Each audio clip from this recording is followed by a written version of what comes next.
The Grizzlies season is sadly over, and this will be the last time that I set up the sticks here at FedEx Forum for a while. Today we had exit interviews with Zach Kleiman, Taylor Jenkins, and multiple players. A lot was said, but I thought Derrick Rose summed up the season perfectly. The saying I'm going with this year is you got to see beauty in everything. It was hard to find beauty in the Grizzlies' losing season, but one positive is Memphis will have a high draft pick. General Manager Zach Kleiman says even if Memphis move up in the draft, they will either trade the pick or take the best player available. A big man next to Jaren Jackson Jr. is a big need, but whether he'll be found in the draft or free agency is still to be determined. I envision we'll add at least a big, probably a big who would be part of the rotation, whether that's a starting big or rotational big. I think we have some work, to do on the roster there. Whoever is added will only increase the talent of next year's roster.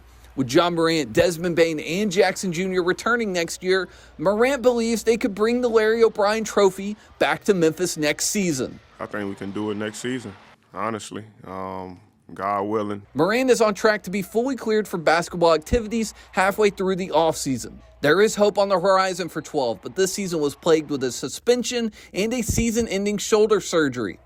Morant says Rose has been a big help when it comes to his recovery. Never had a, injury that sat me out for the season. Being able to, have him there to, help me through this process was, big time.